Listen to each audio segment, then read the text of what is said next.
అన్ని రకాల భూముల్లోనూ పెంచుకోవచ్చు. మెట్ట భూమి రైతులందరూ ఇప్పుడు పెంచుతున్నారు. ఉత్తర కర్ణాటక ప్రాంతంలో వేల మంది రైతులకి ఈ పెంచే విధానాలు, మిశ్ర పద్ధతులు, మిశ్ర పైర్ల పద్ధతులు, ఏకరీతి పద్ధతుల నుంచి దూరం కండి. సిరిధాన్యాలతో పాటు నూనె పదార్థాలు, అది నువ్వులు కావచ్చు, వెర్రి నువ్వులు కావచ్చు, వేరుశనగలు కావచ్చు, కుసుమలు కావచ్చు, సాలలో దానికి తోడు చేమంతి పూలు, గోంగూర, బెండకాయలు, ఇలా దాదాపుగా 10-12 పదార్థాలు ఒక ఎకరంలో ఒకే సమయంలో 4 వానలు పడితే పెంచుకోవచ్చు.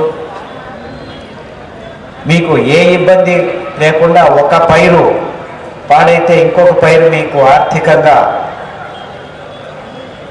చేయూతనిస్తుంది.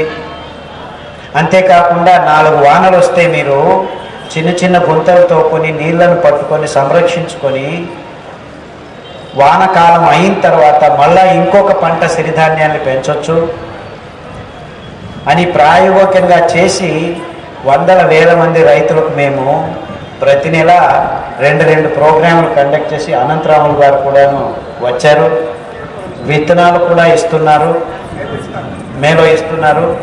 ఈ విషయాలన్నీ కూలంకుషంగా ప్రాయోగికంగా చేసి వందల వేల మంది రైతులకు ఇప్పటికే ట్రైనింగ్ ఇవ్వబడింది. నా అదృష్టం కొద్దీ తెలంగాణ మరియు ఆంధ్ర రాష్ట్రాల్లో రైతు నేస్తం గారు మరియు ఇలాంటి వాళ్ళందరూ ముందంజ వేశారు. రైతు నేస్తం వాళ్ళు పని కట్టుకొని ఇప్పుడు ఆదివారం వాళ్ళ ఫౌండేషన్లో కనీసం 100 మంది రైతులకు ఈ విషయాన్ని ప్రతి వారం ట్రైనింగ్ ఇస్తున్నారు. దానికి తోడు చివరికి ఏమవుతుందంటే సిరిధాన్యాలు పెంచుతాము, క్వింటల్ అందరూ పెంచేస్తున్నాము. దాన్ని ధాన్యాన్ని బియ్యంగా మార్చేదానికి మళ్ళా మిషన్ల దగ్గరికి వెళ్ళాల్సి వస్తుంది. ఆ మిషన్లలో ఏం చేస్తారంటే ఇది పాలిష్ అవుతుందని చెప్పి 100 కేజీలు ధాన్యం వేస్తే 60 కేజీలు, దాదాపుగా 60-65 కేజీలు మీకు బియ్యం దొరకాలి. కానీ వాళ్ళు ఏం చేస్తారు, 10-15 కేజీలు నొక్కేస్తారు. పాలిష్ అనే పేరుతో 10-15 నొక్కేస్తారు. ఆ పాలిష్ చేసిన బియ్యం తింటే పూర్తిగా మనకు ఆ ఔషధి గుణాలు అంటవు దేహానికి.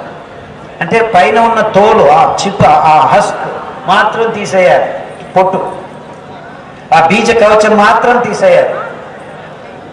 ఆ పైనున్న పొరల్లో నిజమైన ఆరోగ్య గుణాలు ఉన్నాయన్నమాట. క్యాన్సర్ని దూరం చేయొచ్చు, ఎస్ఎల్ఈని దూరం చేయొచ్చు. సో మీరు అన్పాలిష్డ్ బియ్యం తినటం వల్ల మీకు రోగాలు వేగంగా, ఖచ్చితంగా బాగా అవుతాయన్నమాట. సో అన్పాలిష్డ్ తింటే బాగా అవుతాయి, నిదానం అవుతుంది.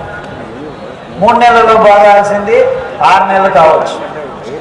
అంతేకాకుండా ఇక్కడ మోసం జరుగుతుంది అన్పాలిష్లో. ఇంకా మోసం ఏమిటంటే అన్పాలిష్డ్కి ఈ బియ్యం నూకలు కూడా కలిపేసేస్తున్నారు.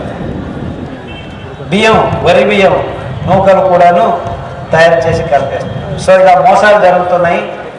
ఇది వ్యాపారస్తులు ప్రామాణికంగా ప్రజల్ని మోసం చేయొద్దు అని కోరుకుంటున్నాను. ఇంకొక విషయం ఏమిటంటే ఈ అన్పాలిష్డ్ బియ్యాన్ని తయారు చేసుకునేదానికి చిన్న మిక్సీ కనిపెట్టాలి.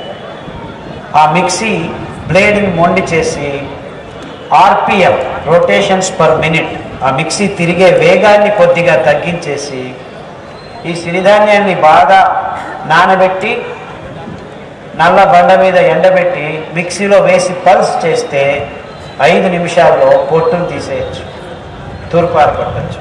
ఈ పద్ధతిని రైతు మహిళలకు మేము ట్రైనింగ్ ఇస్తున్నాం, మిక్సీ మెథడ్ అని చెప్పి. ఈ మిక్సీలు కూడాను మీరు ఆర్డర్ చేసి, అంటే 2000 రూపాయల నుంచి 3000 రూపాయల్లో మీకు ఈ మిక్సీ దొరికిపోతుంది. ఒకసారి తెప్పించుకుంటే మీరు ఆల్మోస్ట్ 10 ఇయర్స్ మీ ఇంట్లోనే పెంచుకున్న ధాన్యాన్ని బియ్యంగా మార్చుకోవచ్చు. దీంతో ఇంకొక అడ్వాంటేజ్ ఏంటంటే పల్లెల్లో పెంచుకొని మీరు మిషన్ల దగ్గరికి వెళ్ళాల్సిన అవసరం లేదు. ఎప్పుడు కావాలంటే ఎంత కావాలో అంత బియ్యంగా మార్చి మీరు అమ్మటం కూడా చేయొచ్చు. అంటే ఇక్కడ వాల్యూ అడిషన్ జరుగుతుంది అన్నమాట. అంటే మిషన్లకు అవసరం లేదు, మీ ఇంట్లోనే మీరే పెంచుతారు, మీరే బియ్యం తయారు చేస్తారు, మీరు తింటారు, మిగిలింది వేరే వాళ్ళకి ఇస్తారు. ఇప్పుడు మీరు కూడా దాన్ని తినాలని ఎందుకు అనుకుంటున్నారు? పెద్ద పెద్ద వాళ్ళందరూ 5 స్టార్ హోటల్లో కూడాను దాన్ని తినేట్లు జరుగుతుంది. ఇప్పుడు బెంగళూరులో పెద్ద పెద్ద హోటళ్లలో సిరిధాన్యాన్ని ఇస్తున్నారు. ఇన్ఫాక్ట్ సిరిధాన్యాలు కషాయాలు అని అడ్వర్టైజ్మెంట్ చేసి ఇస్తున్నారు. గోధుమలు లేవు, పాలు లేవు, కాఫీ లేదు, టీ లేదని రాస్తున్నారు. అలాంటి హోటల్స్ వస్తే ఈ రోగులు ఉన్న వాళ్ళు ప్రయాణం చేస్తున్నా కానీ ఆటోలకు వెళ్ళి హ్యాపీగా తినొచ్చు. డయాబెటీస్ కానీ, బీపీ కానీ, క్యాన్సర్ కానీ. మీరు ఈ కాఫీలు టీలు తాగాల్సిన అవసరం లేదు, కషాయాలు తాగుతూ హ్యాపీగా ఉండొచ్చు.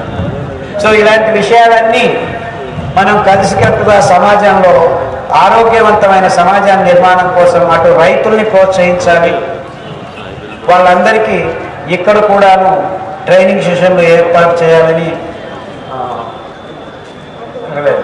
మీ పేరే బాబు నవీన్ ఆచార్య అనంతరాములు కృషి చేస్తున్నారు. ఇంకా ముందు వచ్చే రోజుల్లో రైతు నేస్తం లాంటి ఆర్గనైజేషన్స్ విస్తృతంగా ప్రతి జిల్లాలో ఈ విషయాన్ని ముందుకు తీసుకెళ్తామని వాళ్ళు అన్ని చోట్ల ప్రమాణాలు చేసి చెప్తున్నారు. ఇంకా ముఖ్య విషయం ఏమిటంటే, మీ పర్మిషన్తో సార్, వెంకటేశ్వరరావు గారు మాంసం తినేవాడు, ఇప్పుడు పూర్తిగా శాకాహారులుగా మారిపోయారు. ఇలాంటి విషయాలు చాలా జరుగుతున్నాయి. ఆరోగ్యంగా ఉండాలంటే మనం మన ఆహార పదార్థాన్ని, మన పద్ధతుల్ని మార్చుకోవాలి. ఇంకా మన ఆరోగ్యానికి సంబంధించిన అనేక రకాలైన అంశాలని యూట్యూబ్లో రైతు నేస్తం వాళ్ళు ఇంకా వేరే వేరే యూట్యూబ్ ఛానల్స్ అన్నీ పెడుతున్నాయి. అఫ్కోర్స్ యూట్యూబ్లో అతిరేకమైన శీర్షికలు పెడుతున్నారు. 2 రోజుల్లో బాగవుతాయి, 2 నిమిషాల్లో బాగవుతాయి అని. అవన్నీ ఐ పిక్కర్స్ అంటారు, వాళ్ళకి రేటింగ్ రావాలని అలాంటి శీర్షికలు పెడుతున్నారు. దాన్ని పట్టించుకోకండి.